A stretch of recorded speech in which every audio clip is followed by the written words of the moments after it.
Damien Wilson, and this is Lex Personas. I'll be hosting this episode and interviewing Agrippino. My name is Agripino Kennedy. I use they, them pronouns. I'm a 3L at New England Law. And today, we're going to get into their article looking at anti-transgender laws through post-structuralism, the threat of eugenics and biological essentialism. And it generally covers the language that we use in the law and the ways that that language can be harmful and the ways that in the past language like that has been harmful to queer communities in general, but also transgender people. This topic is one of personal interest to Agrippino, as a transgender person who grew up in a less than friendly state.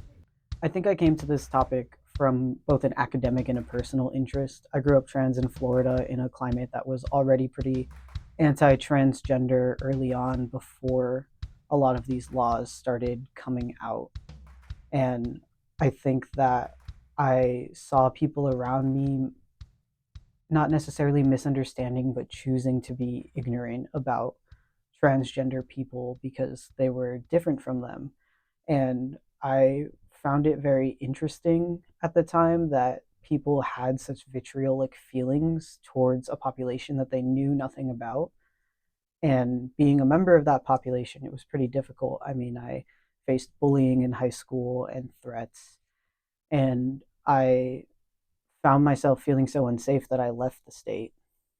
Um, I left at 18 to move up here to Massachusetts. I felt much safer here, and it's really different culturally around being trans in Massachusetts. They noticed a difference in the language used to discuss transgender people between Florida and Massachusetts. And one of the things that I noticed is the difference in the language that people use, especially when we look at the legal sphere and the political sphere in Florida. And I talk about this a little bit in my note. A lot of the language is couched in this idea that trans people are masquerading as the other gender, or that they are somehow immoral or monstrous even. You can see in my paper, I cite to some sources where there are politicians talking about trans people as mutants and monsters. And In 2023, Republican Florida State Representative Webster Barnaby likens transgender people to mutants from another planet and referred to them as demons, while advocating for a bill that would ban transgender people from using bathrooms associated with their gender identity. that's something that historically has been utilized against oppressed communities to other them. And I think coming from my personal experience of feeling othered in my home state and then moving somewhere that's safer and like recognizing that the language was entirely different, like people up here don't have any issue with you telling them your pronouns. That's not like a triggering thing that leads to defensiveness or even violence. Instead, it's often something people already do, even if they're cisgender, or something that they'll respond to with their pronouns. And it's little things like that that really interested me about the differences in culture that lead to differences in law. These differences in language, Agrippino noticed, were reflected in the way law was written in each state. And so when I was looking for a topic for my note, I was trying to comprehend what was different in different areas and how that changed how the law formed. So I really focused in on this concept of language, which led me to using a post-structuralist approach.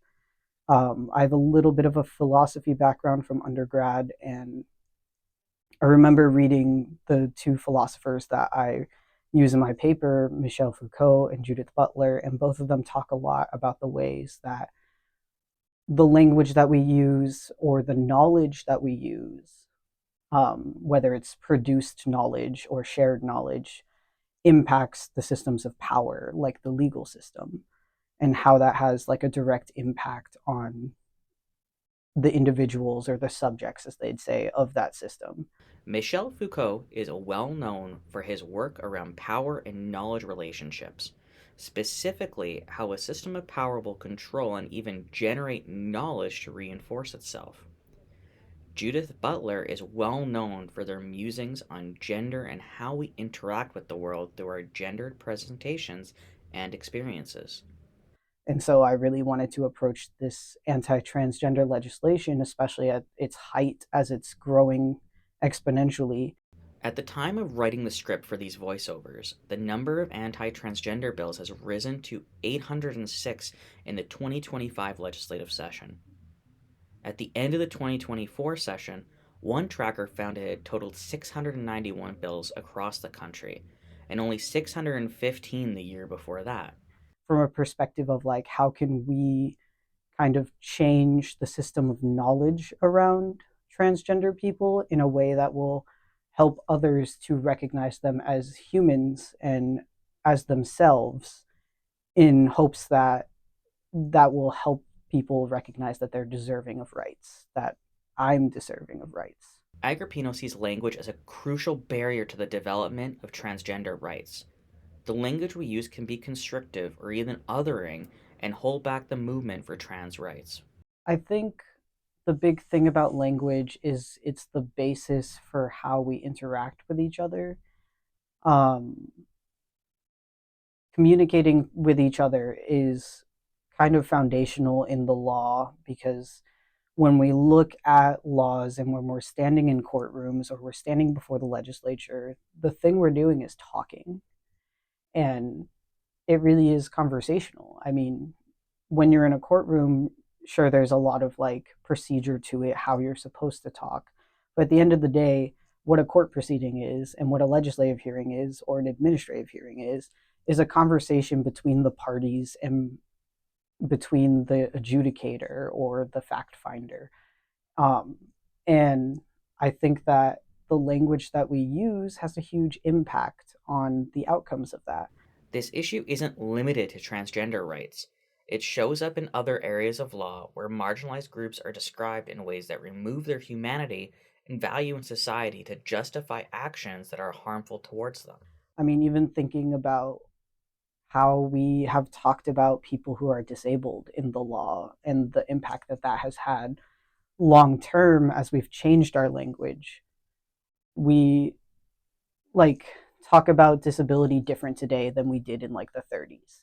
And part of shifting our language is that we've also been able to then shift the conditions we're forcing onto disabled people when we think of them as disabled in a way that implies fault. We see outcomes like in the early 1900s all the way up until probably the 70s or 80s before this started to change, where we kind of squirrel them away from society and treat them as if they are not good enough. But as we sort of see at the start of this century, this push to use language that is more inclusive and understanding of people's difficulties. And we talk about them not as being disabled in like little d disabled, we're imposing upon them an inability to exist, and instead turn to like big D disabled as an identity, as something that is innate in a person, but not necessarily bad. We see a change in how we treat them. And not to say anything is perfect right now, there's definitely a lot of struggle in the community of people who are disabled. Um, but I think we've seen some major improvements in that people are given more accommodations. Like we look at the ADA and the ways that it has been implemented as a way to accommodate people's differences and give them a chance to actively participate in society. And previously, I mean, we just pushed them to the side and treated them as if they were not worthy of being in society. But the struggle for trans right is slightly different. When we view sex as innate and immutable, the struggle is harmed rather than helped. And I think what is different in the language we use around sex and gender is that we're kind of fighting a reverse fight in comparison to disability, where people are arguing that sex is something that is innate, that you can't change, that it is predetermined and you have to live with it. And that's just not necessarily true when you look at scientific communities that talk about sex and gender. Well, depending on which scientific communities you're looking at, there are definitely some that have been influenced into a more biased viewpoint. But I mean, in my paper, I cite to sources where we have scientists kind of describing the gray area that sex exists in scientifically. There exists a lot of debate amongst various scientific experts on how to properly delineate between the two designated sexes, especially with the amount of variance within each category. I mean, people are in disagreement about how exactly to categorize a man versus a woman. And I think that disagreement is exemplary of the nuance that exists in those definitions. And we should be embracing that nuance rather than trying to force a closed, definitive meaning. Agrippino argues that the differences between the sexes is not as crucial as it may seem, but rather is an attempt to enforce patriarchy. Because at the end of the day, it doesn't really make a difference. I think there are a lot of people who try and push this as something where it's like erasing women. But I think that the plight of women in our country historically has always been because of this argument that men and women are so different, men have to be in control. And so I think in that sense, transgender people are more aligned with women in the fight against patriarchy than people seem to try and paint them as. Because at the end of the day, like the arguments right now are like, no, you can't be something different than you already are. Therefore, we have to have control over how you present in society. And we've seen them do that to women over decades, centuries, really. Like this idea that a woman has to present in a certain way or act in a certain way or fulfill a certain role in society is the exact same thing. It's forcing a constraining definition on a population in order to exert control over them. And the system of patriarchy itself seeks to control how we think about sex and gender to maintain itself as the dominant system. The way Foucault describes it is like the systems of power that already exist create these concepts for us, the subjects of power. They create these concepts that reinforce their justifications of power. So, by creating this concept that women are inherently lesser than men, men for centuries were able to reinforce their roles as the dominant sex. And I think that trans people pose a significant threat to the existence of the patriarchy because we demonstrate the loose ground that their power is based on. And so this fight against or fight around language, around what language we use, is I think some people describe it as a culture war. I feel like it's more like a knowledge war. We're kind of fighting over what the dominant knowledge should be. For those who desire to maintain patriarchy, there is a certain way to best define women to maintain their idea social order. We see a lot of dishonesty in that, in people who are in legislatures who are writing these weird constraining definitions of sex, like whether or not at birth you were capable of producing ova or sperm. That's such a weird way to decide how the rest of someone's life looks. And it's unnecessary too, because there are so many things that that does not impact. In fact, it really only impacts your reproductive capacity. And it is in the interest of the patriarchy to reduce the meaning of being a woman to her reproductive capacity because historically that has allowed men to exert control over women. And I know there's a lot of feminists who are really, really proud of womanhood in the sense of its reproductive capacity. However, I don't think it's helpful to anyone to reduce someone to their reproductive capacity because we are complicated beings. We have a lot more to offer to the world than whether or not we can bear children. As they said, humans are complicated. We seem to desire the ability to sort ourselves to make sense of the world. And I also think that this concept of like binary sex is part of this need to like order people into categories. And I talk about this book, well, I cite to this book in my paper The book is called Invention of Women, Making an African Sense of Western Gender Discourses. in which the author describes the imposition of man and woman on the cultures of colonized people as a means of creating hierarchy and creating control situations. Because when colonization was happening from these Western countries, they went in with their patriarchal viewpoints and saw societies that were not patriarchal as something lesser than them, and were like, no, that's not how you're supposed to do it. Men are supposed to be in charge because we're better. And part of that is them being unable to confront the fact that maybe they're wrong. And we see that today still, A big part of Agrippino's focus on language is challenging the dominant worldview through the language we choose to engage with. where we encounter trans people's existence and people are like, no, you can't do that. You can't cross the binary. You can't exist outside the binary. Like, that makes my viewpoint incorrect in some way, and I'm going to get defensive and even aggressive about it because I can't confront the fact that maybe I am wrong. No one is immune to this defensiveness, though. And I think it impacts the queer community too, because we all have like this ingrained concept of the binary already. We're raised into it.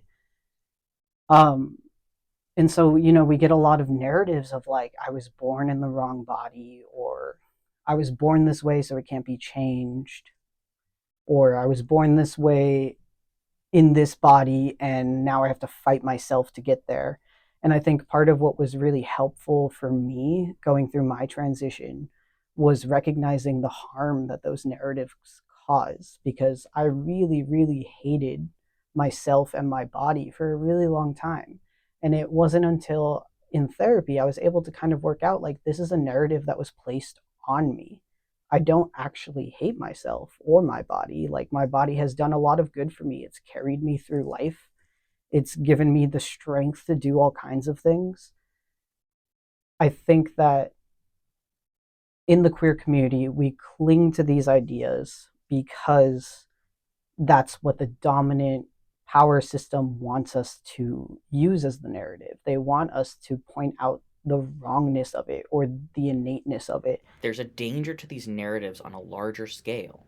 Because if something is innate and it can't be helped, then, oh, it's not your fault. There's nothing actually wrong with you. You were just born in the wrong body.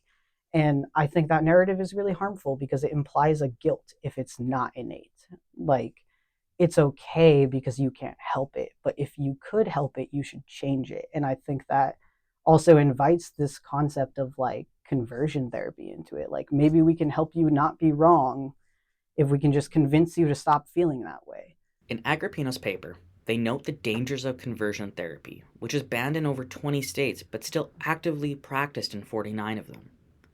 These so called therapies, discredited by major psychology, psychiatry, and social work organizations, attempt to change queer people's identities.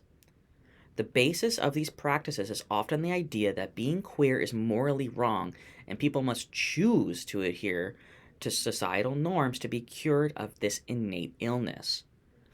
But more widely accepted supportive therapies to treat gender dysphoria similarly view queer identities as innate, and the narratives that are often employed can have harmful effects. So I think language is really important, and like the way that we talk about sex and gender and the narratives that we develop around them can be really harmful even when they seem to be helpful. And I know it's like really contentious in the queer community, the whole like born this way, born in the wrong body narrative. Some people really feel very strongly that that aligns with how they feel, and good for them. But I think the forcing of that narrative onto every queer person is more harmful than good, because at the end of the day, even if someone chooses to be trans, even if someone chooses to be gay because it sounds fun or it's more in alignment with their values, or it's just more enjoyable for them. They enjoy life more when they are wearing women's clothes. Like, there's nothing inherently wrong in that, but I think that narrative pushes us to think that there is. Agrippino's paper also discusses the history of marginalization of queer people, so I asked them what the biggest lesson we can learn from history is. One of the bigger lessons we can take from the past is othering is never a good thing. And I think there are some situations where I can understand why people other people, especially when someone's been really harmful. I think we as a society lean to they must be removed from society, especially in the legal system, right? Someone commits a crime that's harmful to other people, then people are like, lock them up. But that doesn't actually solve the problem of crime, right? Like people are still going to be harmful when they come out because they haven't been given the opportunity or the tools or resources to change their harmful behavior. So I personally don't think there are a lot of justifications for creating an othered group. But Agrippino recognizes this is an inherent part of our society. We categorize ourselves into groups, and there's always been this concept of the other.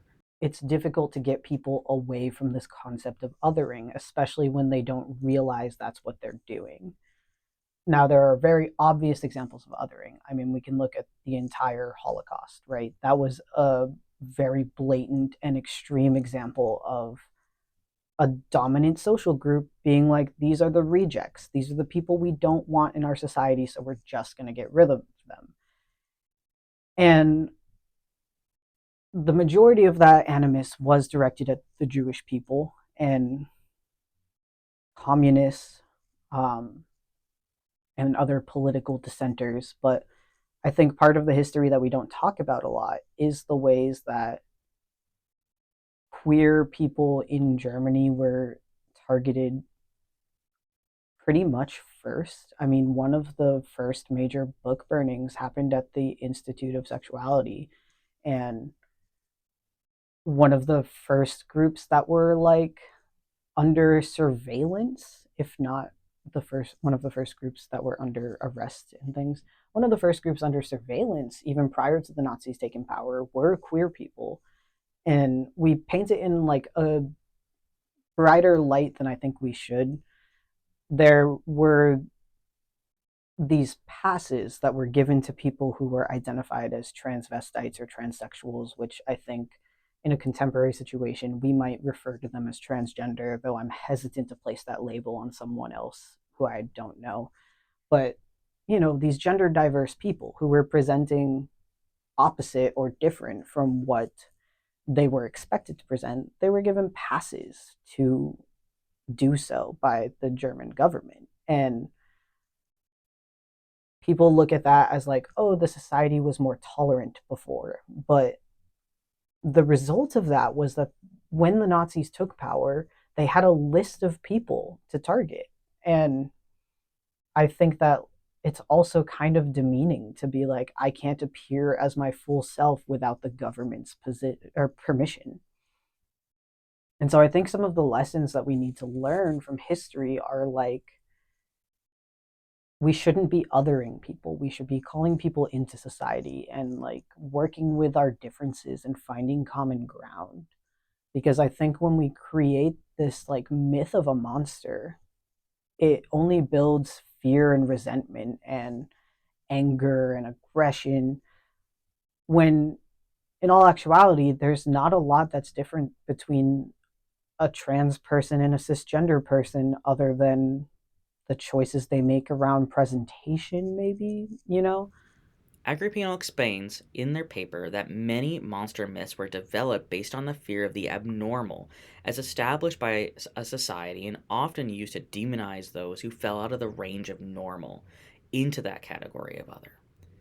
As we noted before, the use of the term monster or similar terms such as mutant is still prevalent in contemporary political discourse.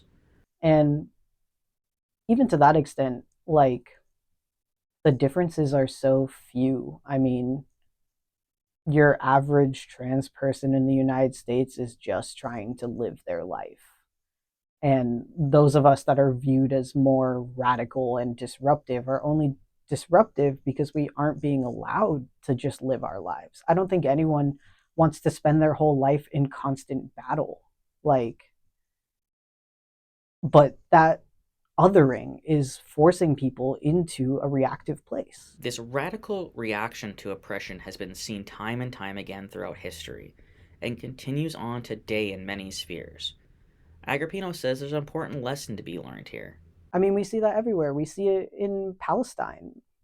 The Palestinian people just want to live their lives on their land, and they are being othered and being targeted, and all sorts of atrocities are happening. And then the power system in place gets upset when people revolt, right? And so I think othering fosters conflict, it fosters pain and suffering. And so I think that's one of the bigger lessons we need to learn from history and from contemporary events. Another important concept in Agrippino's paper is the threat of eugenics. And I also think we need to really think about the ways that eugenics has invaded our society. And I know that a lot of people seem to believe that eugenics is no longer a popular idea, and there's some debate around what we can and can't define as eugenics. But I think there's this concept of like social eugenics that exists in the United States still, if not outright eugenics. I mean, some of these bills really were outright saying you had to cure homosexuality. Like, I point out one example of them. There was a bill out of, I believe it was West Virginia, that was like, you can't treat trans patients unless you are trying to cure them of their gender divergence, right? The bill was West Virginia Senate Bill 697. It provided that counseling must not induce or exacerbate gender dysphoria with no intent of cure or cure pursuing recovery. It never made to a vote. That's a really blatant example, but also I think that we can talk about eugenics in the sense of social eugenics, the ways in which we make it impossible for a certain population to exist in society.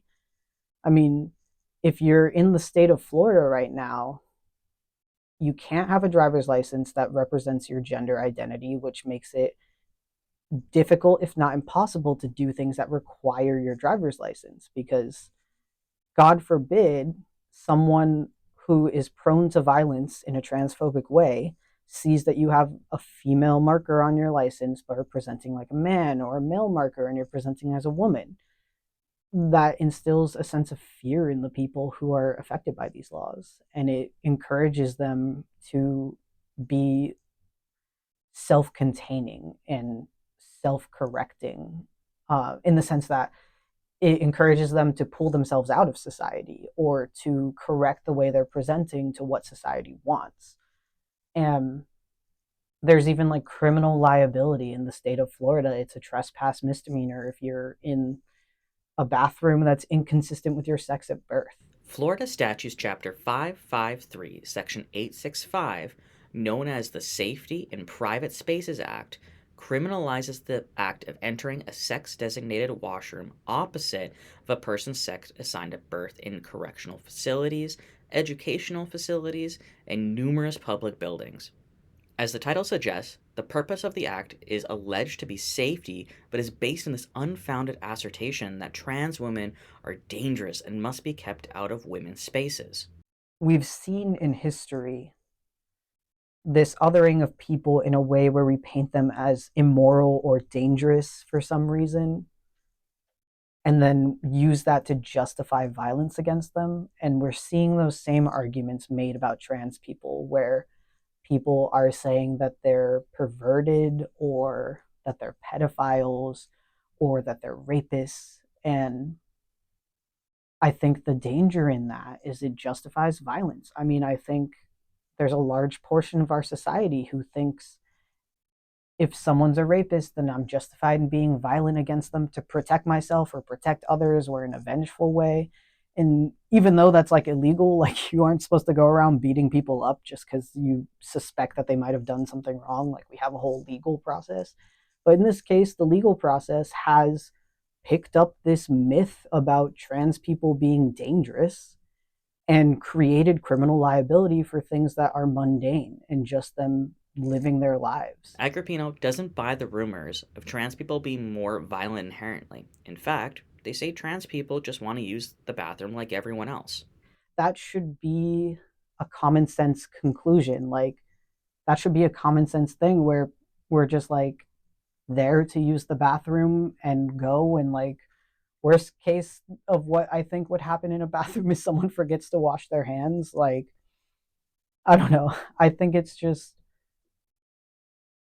a repeat of history with a different group, because a lot of these narratives are the same things we've utilized to persecute other groups. I mean, even just returning to the Nazis, the narrative that they were using to try and justify violence against Jewish people was that they were not just others, but that they were dangerous to society, that they were conniving and trying to take down the social order. And we see that again with trans people, that we're dangerous, that we're pushing our ideology on people because we're trying to take down the social order. And I think it's just a matter of people who are not ready to admit that they might have some ideas about life that are just wrong, and are reacting from a place of fear and anger about that. This is a cyclical issue, Agrippino says. And I think we've seen in history over and over again that kind of cycle of people being confronted with something different from them and reacting with violence. And I just hope that eventually we as a society learn to embrace difference and learn to understand difference and look for common ground, instead of coming from this reactive place that is violent and repressive. Because we don't want a repeat of the Holocaust, right? And I'm not saying we're anywhere near that in this country. That is definitely on the extreme end of things. But there was decades of persecution of Jewish people in Europe before the Holocaust happened. And if anyone had been successful in curbing that persecution, in curbing those narratives ahead of time, maybe that's something that would have been avoided. And so that's what I'm hoping will happen for us in this country, is that we can get past our differences and curb this concept of the other and the dangerous other and the monsters and the mutants, and just see each other as people. Um, because I think without recognizing each other's humanity, we run the risk of spiraling into violence.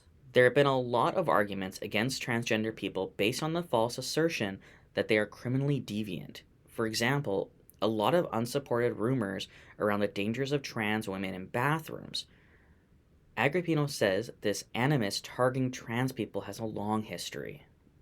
I mean, from a standpoint of like looking at the colonization history, we have records of gender diverse people being fed to dogs alive by the Spanish. We have records of people being punished, being exiled, being murdered in horrendous ways, as often publicly, as a way to demonstrate to those societies this is unacceptable. And so I think that narrative has existed for a really long time. Now, contemporarily in the United States, I think a lot of the pushback against trans women specifically can be traced back to what people call trans exclusionary radical feminism.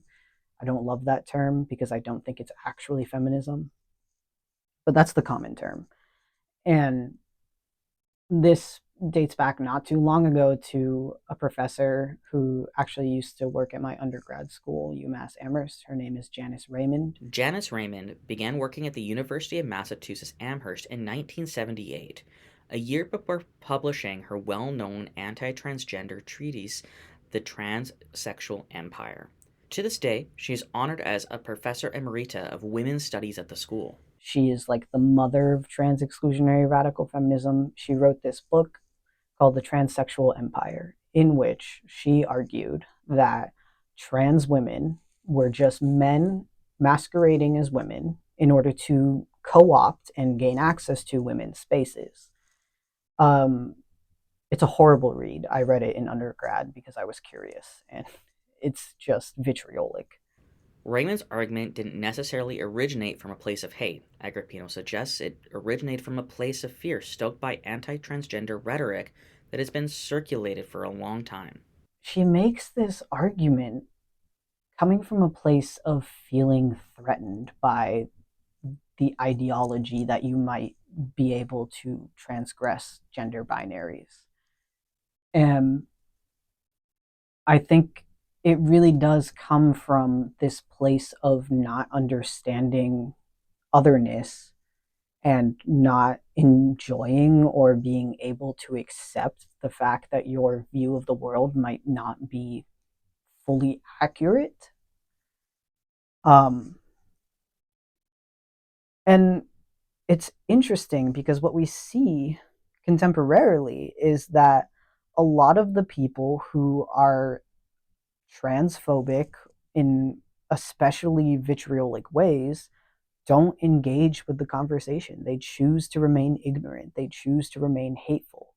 I mean, you can find all kinds of records of people online saying transphobic things, putting out these arguments and this aggressive and vitriolic language, and people being like, that's not correct. Here are some sources on why you're incorrect. And they will actively say, I'm not reading your sources because I don't believe them.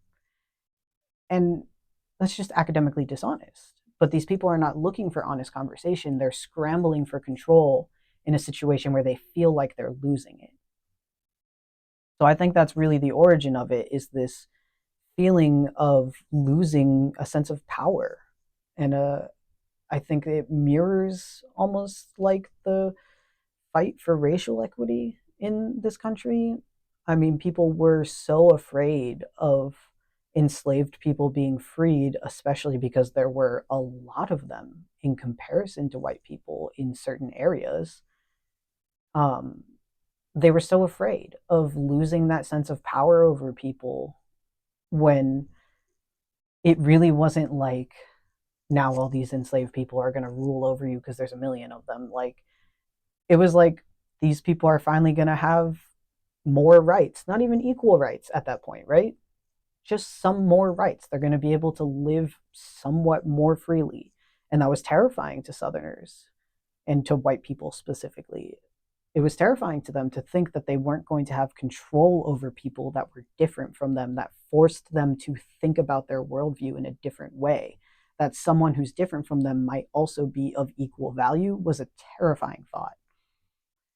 And I mean, that goes even farther back to colonialism. Like, colonizers encountered people different from them, The roots of this type of animus, Agripino says, dates back to the roots of colonization. and it made them question their worldview in a way that made them uncomfortable, and they reacted with fear and aggression. And I think, like, the clearest example of this dishonesty from an academic standpoint, you can see in the newly published versions of Janice Raymond's book. She replies to one of the trans women that she directly targeted in her book initially. Um, I believe her name is Susan Stone or Susan Stryker. I can't remember right now. That's awful. Um, but she wrote a response to Janice Raymond called The Empire Strikes Back, which is the funniest title that someone could have picked. Um, The author of the paper is Sandy Stone, who wrote The Empire Strikes Back, a post transsexual manifesto where she directly addresses Raymond's arguments. Stone writes on the debate around transgender issues at the time that, in even the best of current debates, the standard mode is one of relentless totalization. Consider the most suspicious example in the paper, Raymond studying all transsexuals rape women's bodies, going on to compare Raymond to other anti trans so called feminist writer at the time. Raymond, in her response to Stone, calls her a male to constructed female and misgenders her the entire time. but she wrote a response to Janice Raymond being intellectually engaging, being like, I hear your argument. Let me explain to you why you're wrong. Um, and Janice Raymond writes in her foreword of the newly published books, it's the same book, just like new versions of it. She writes in her foreword misgendering this woman, calling her all kinds of nasty names, calling her, like, an invasion upon womanhood, and does not at all engage with the actual argument being made, just returns to vitriol. So I think that's kind of where this comes from, is from people being challenged on their worldview and not being willing to change it or engage with the concept that they might have to change it. Agrippino has some thoughts on what can be done differently now to combat the anti trans rhetoric that has filled debates nationwide. When I think about what we can do differently, I think about this quote from Nancy Ordover. She wrote a book on eugenics in the United States. And in the book, she says, of all the groups targeted by biological determinism, queers seem to be the only ones who have looked to eugenics to deliver us from marginalization. And what she's talking about there is the way that we kind of lean into these narratives in an attempt to try and be recognized. And there's been some, criticism of the gay rights community for doing this, right? um, where they won marriage equality, and then all of a sudden there was a stall in queer liberation movements because a large portion of them were gay and felt content that they were now able to marry without consequences. And there were trans people in the 2010s being like, the fight is not over. We are still here. We are still being persecuted. And there were some gay people who were like, don't rock the boat too much. And I think that is what Nancy Ordover is talking about, right? This way that we kind of acquiesce to the system in an attempt to hope, in an attempt to gain recognition and be gifted our rights, when I think what we need to do is assert them, right?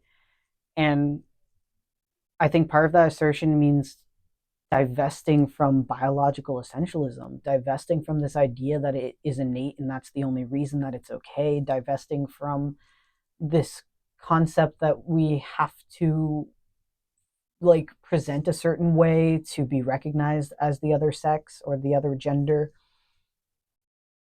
and recognize who we're leaving out when we do that. Because people who are fighting for trans rights sometimes might run this narrative of like, I've fully transitioned, I'm fully in compliance with gender norms of the opposite gender, therefore I should be accepted. Which leaves out people who have not fully transitioned or who will never fully transition, or non binary people.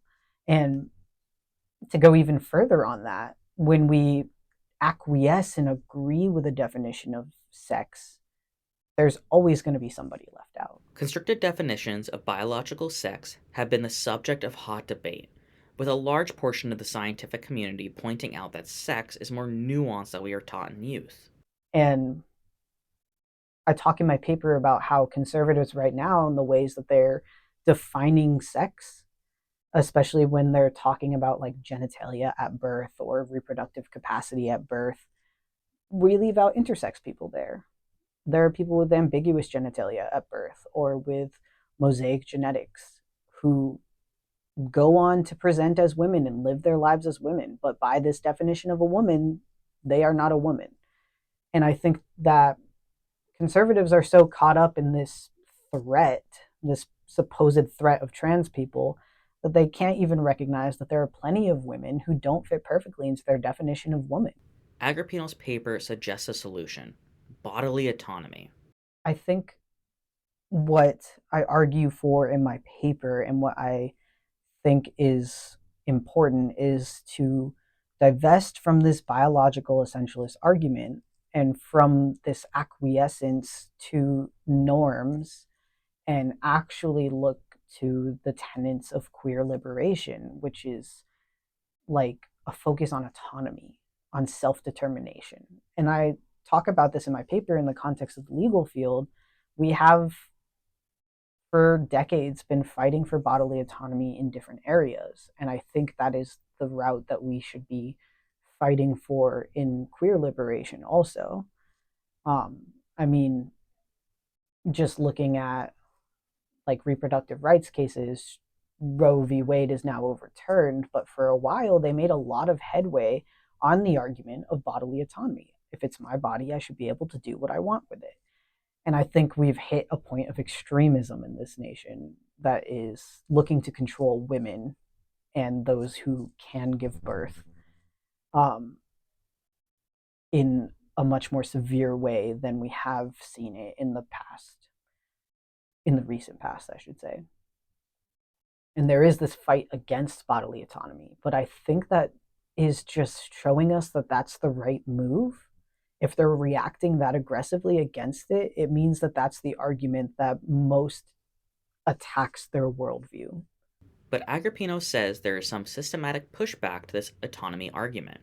this idea that people are independent attacks the capitalist notion that we have to fit into the system. And there's like, capitalism is all about individualism up until you start to conflict with the system.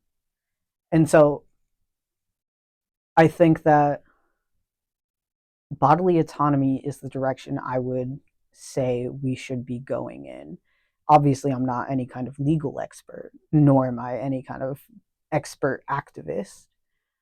But I do think that the way that conservatives react to this argument of like my body, my choice demonstrates that it hurts them really bad in their worldview. Like it really shatters their concept of how things are supposed to work. And I think until we break down that dominant worldview that people are supposed to act a certain way and be controlled by the government and be controlled by society, and instead bring in a worldview of we are individuals and we should exist however makes us happy, we aren't going to be successful in long-standing human rights. Because when we rely on these like biological essentialist notions, what we are saying to them is we agree. This is something innate in us, and therefore it's not wrong, but it would be wrong if we were choosing it. We agree that like this is something different about us biologically. So maybe there's a cure to it, right? These are the kinds of conclusions that can be drawn by somebody who is coming from a standpoint of how to get rid of difference. History can show us how these types of narratives can be really harmful. And I mean, we have a history of that in this country and in other countries of locking people up in institutions for being gay or gender diverse because they must be mentally ill. And we're seeing a repetition of that argument where politicians are referring to trans people as mentally ill. And that comes with it, that comes with like a stigma that really impacts the way that people view you, even if they are not in a position of power. And I think that's how we see things like a hugely conservative majority in the House and the Senate and in the White House. I mean, if you are able to convince the populace of your viewpoint, you are able to hold on to power. And so I think that the real fight is around changing people's views on things, showing them that we are people, that we are human, that we are genuine, and that we are not a danger to them. Agrippino emphasizes that transgender people aren't much different from the general population, but there exists a double standard when it comes to accessing healthcare. Just like them, we also deserve to make our own choices about our bodies.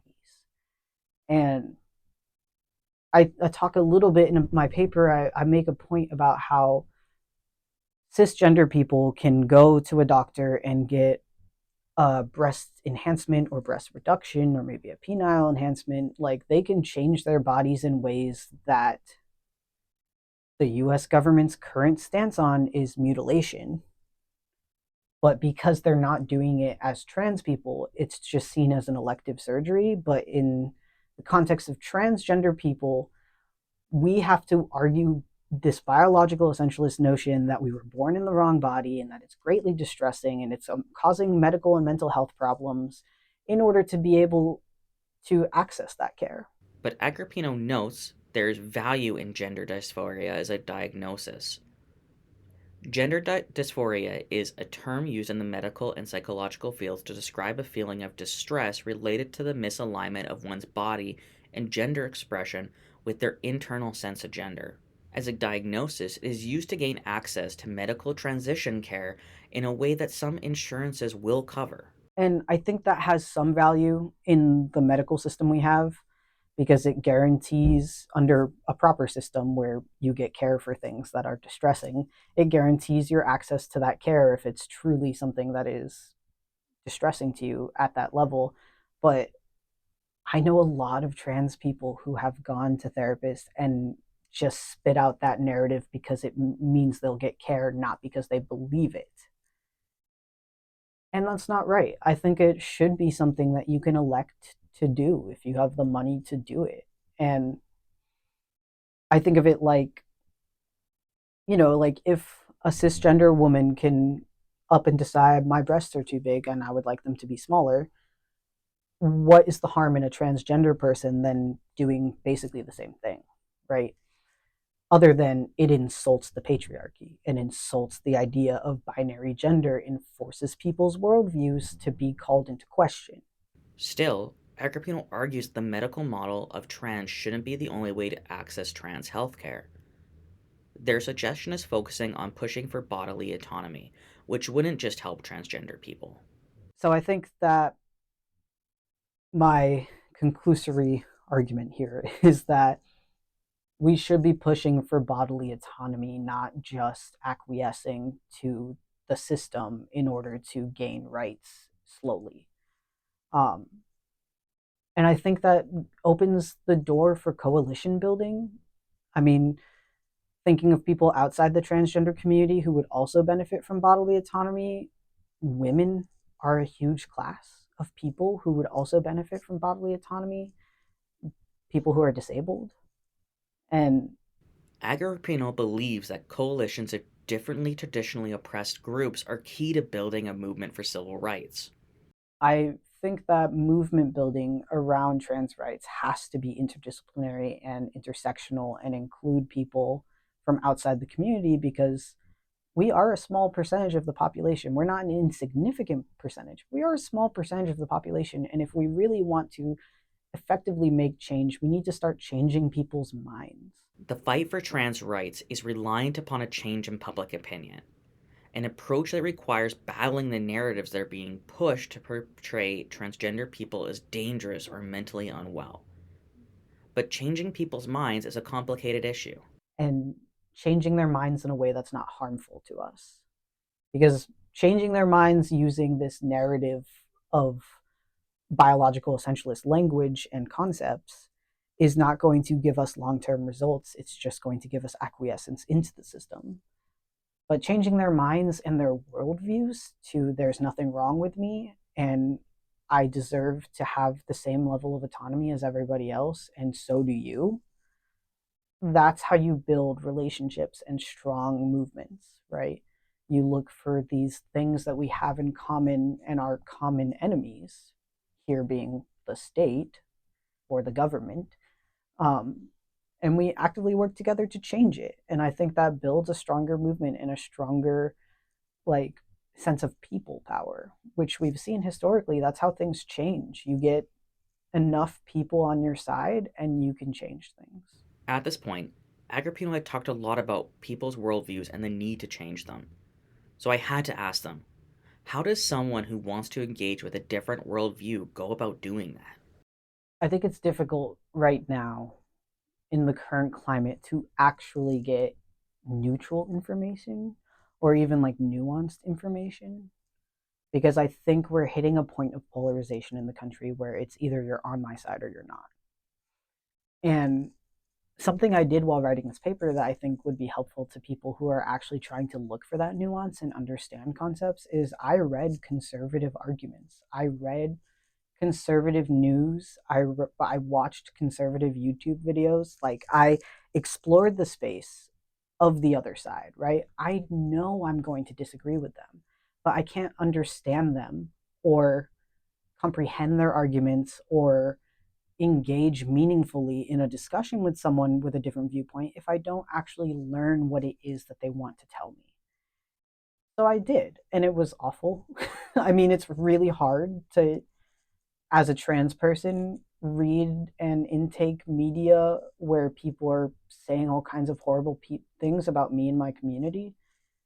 But I think that kind of hard work is important, and it's what I wish the other side would do because it does suck to have my worldview challenged. Like, my worldview is vastly different from a lot of the conservative authors and content makers that I was engaging with. And I knew I was going to disagree with them. But I learned so much from reading their arguments. I came to understand them so much better. It's been genuinely helpful in my conversations with people in my life who I disagree with to be able to be like, I understand why you think this. I understand why you feel this way. Can you give me the grace of trying to understand why I think what I think and why I feel this way, because I understand you and I can demonstrate to you that I understand you, but you can't do the same for me. So we have a miscommunication here. And, I find that helpful because it really does foster a human connection and like an actual conversation rather than an argument. And so I think my advice to people who want to have more information on this stuff is to read both sides, even if it sucks, even if it's painful to read something that you disagree with, or if it's painful to just read conflicting information. I think it's important that you understand both sides of an issue before you try and make any kind of call on it. And I think it helps expand your worldview rather than keeping a narrow one. I think that like we worry about that concept of like the echo chamber. Like it doesn't serve anyone for us to only have one worldview and repeat it back and forth to each other. I think we have to engage with our differences and our differing ideas, or else as a society we'll never grow. Agrippino really wants to emphasize that this is an ongoing national issue. One thing I do want to flag for people is that this is an ongoing fight. I mean, looking at the number of bills proposed that were anti-transgender just 2 weeks into this year, there were 216. I checked yesterday and there was 492. And they're in many states. It's not just Texas and Florida. Like this is happening all over. There's even a couple up in Massachusetts. And, in Massachusetts, we can be like, that's not likely to pass, right? We hold a Democratic majority. But there are a lot of bills up in purple states where it really is contentious and scary for people because there's no certainty.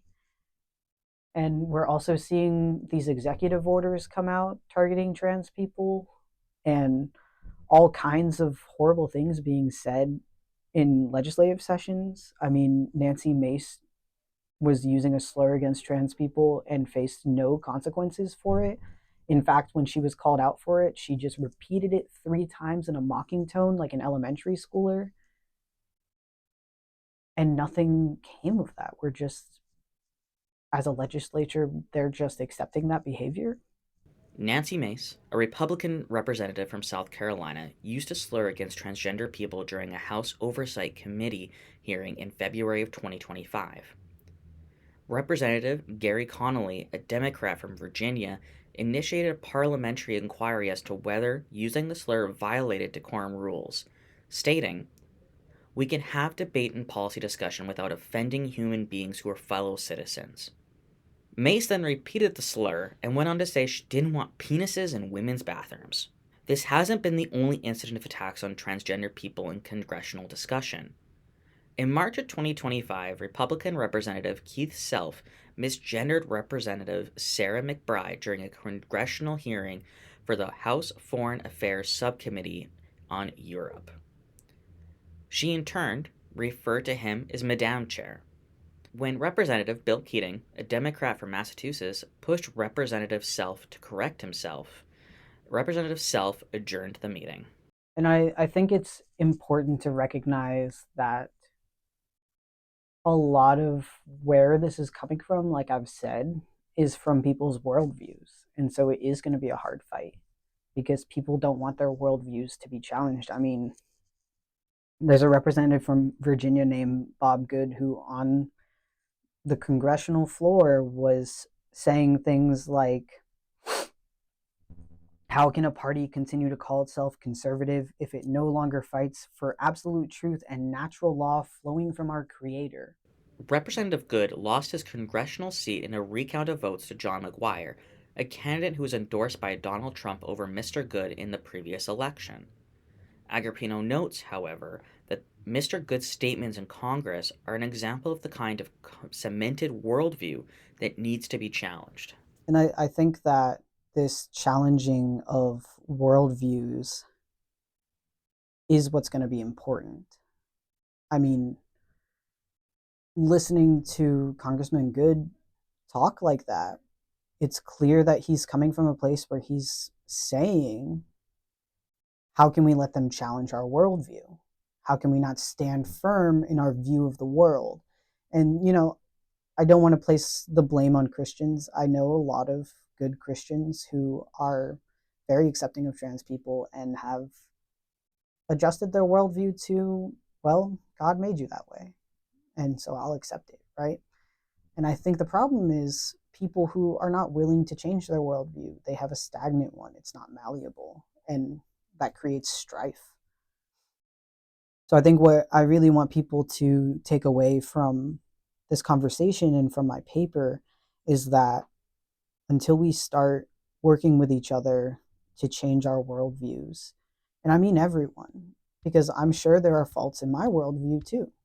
And I would love someone to point them out to me. I would love to have a conversation where someone says, hey, I see you think about things this way. Have you considered X, Y, or Z instead? Because, it might be harmful that way. I love that. I love when people point out faults in my worldview. It helps me grow. And I think until we reach a point where everybody is willing to talk and adjust their worldviews, we're just going to keep fighting. And it's going to be a long fight if we don't start making some differences in that. From the New England Law Review, this has been Lex Personas. Thank you for joining us for this conversation. If you'd like to read Agripino's paper, it's titled Looking at Anti-Transgender Laws Through Post-Structuralism, The Threat of Eugenics and Biological Essentialism, and it will be published in Volume 59 of the New England Law Review. Thanks to Agripino for taking the hot seat today, and special thanks, as always, to Dantes Nava for our intro music. We'll see you next time.